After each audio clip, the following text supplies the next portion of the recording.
to another jewelry making video brought to you by keepsakecrafts.net. Have you ever had just a few beads but not enough to make a bracelet? Or maybe just a few charms and you didn't know quite where to use them? Well, how about making a half bead, half charm bracelet?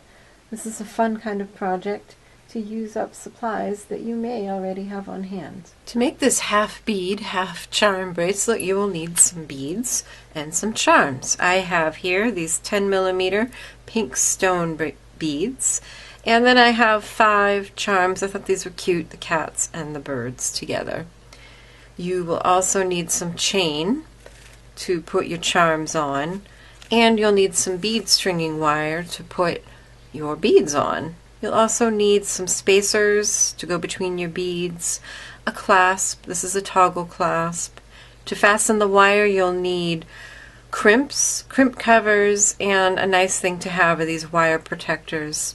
And then depending on the kind of charms you have, you may need head pins and maybe a few little colorful beads to go in there, or you may need jump rings. The first thing you need to do is determine the length of your bracelet. I like to make a bracelet about 7 1/4 inches. That fits me well. However, if you have a bead with some depth to it, like these, you'll need to account for that and make it a little bit longer. So I'm going to figure on my bracelet being about 7 1/2 inches. And then your clasp, generally you can measure it, but most clasps end up taking up about 1 inch. So I will need 6 1/2 inches of bracelet. So the first thing I'm going to do here is cut a piece of bead stringing wire, and this is great. This is 49 strands. There's actually, here's the picture. This shows you there's actually 49 strands inside this little strand, believe it or not, and it makes it very flexible. So I'm going to cut like a 12-inch piece, and the first thing we'll do is slide on a crimp. And then one of these bead protectors. It kind of looks like a horseshoe, and you just, not a bead protector, a wire protector, you just slide the wire through one of the little holes and then back down through the other. And then I'm going to put on an end of chain. I'm not cutting the chain yet because I'm not sure how much length my beads are going to take up. So we'll just leave that on there. Slide that crimp back up so it's over both wires. My preferred method of finishing crimps is just to squash them flat with a pair of chain nose pliers. Leave a little bit of slack in the wire. Make sure that the wires are parallel, not crisscrossed over each other. And then just squish. There you go. Always test your connection, make sure it's nice and strong, and then you can trim off that excess wire. Feed the flattened crimp onto the crimp cover, and then use actually a pair of crimping pliers. You've got the rounded parts that will hold onto that nicely, and then just gently squeeze it closed. And if you need to, you can take a moment and shape it so it's nice and round. And there we go.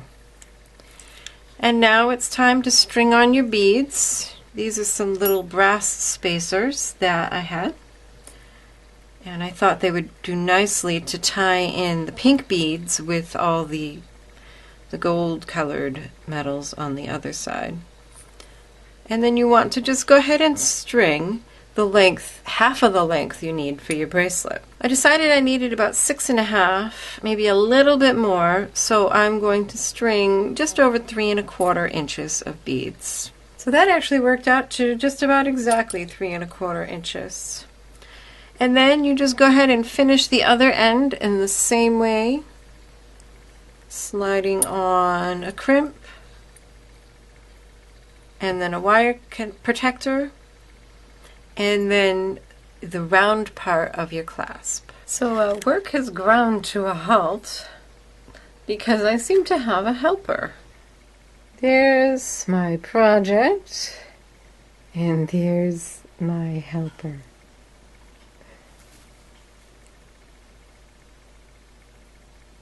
Say hi to everybody, Mr. Cheech. I guess he's decided to take on a supervisory role. So you can tell here that I've finished adding the beads and the clasp, and also you can probably tell by the paw that I've gained a helper. But now it's time to check the measurement. You can at this point wrap it around your wrist or check it on a ruler if you're making it for someone else and get an idea of how many links you need to leave on the chain, and my figure of about 8.5 inches was just about right. So then we'll just use chain nose pliers to open a link and remove the length we need. And then I can just take the other half of my clasp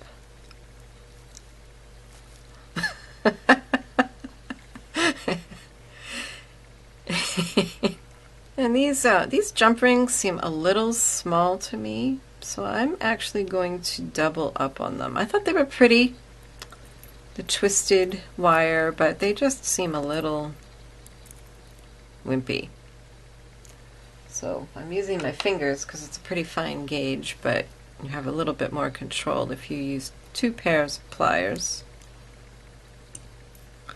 and attach the other end of your toggle clasp. And the reason I chose to put the bar on this end was so that I'd be able to bend it to close it. So once you have your chain on, now it's just time to add your charms, and you can decide where you want them and lay them out.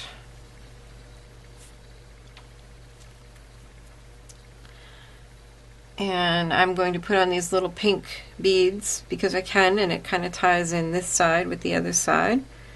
So if you have charms that don't use jump rings but need a wire wrap, then you would just slide it onto a head pin, and I put my little bird on a decorative head pin. Grab it with chain nose pliers, bend it a 90-degree angle. I'm going to make this loop kind of big because this wire is a little thick. So I'm going to go way down here,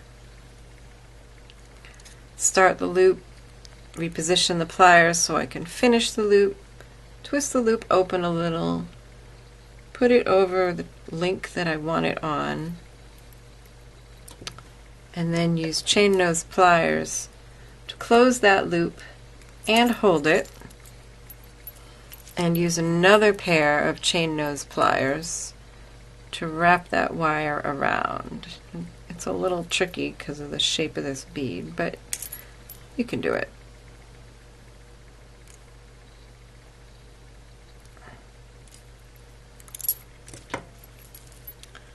And then trim the excess wire.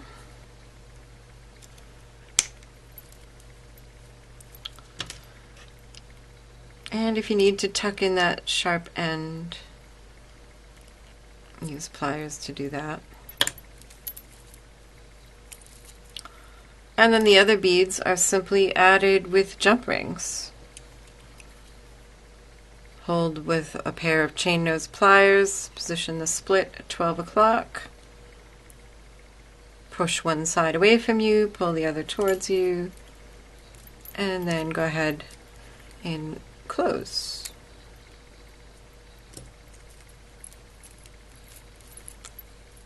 And there you have it, a fun bracelet, half charm bracelet, half beaded bracelet. So here's another look at the project we made today. I hope you enjoyed it and that you'll give this a try, with or without a kitty cat helper. Consider how you can dig around in your stash and find just a few beads that you've really liked but didn't know what to do with them, or just a couple charms that you've enjoyed but weren't quite sure how to use.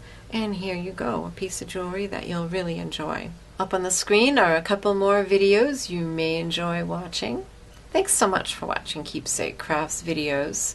Please be sure to check out my blog, keepsakecrafts.net, where I make lots more crafting and sewing and jewelry making projects with ideas and inspiration. Click the like button, the thumbs up, if you like this video, and be sure to subscribe to my channel so you don't miss a thing. Thanks again for watching. Have a good one. Bye-bye.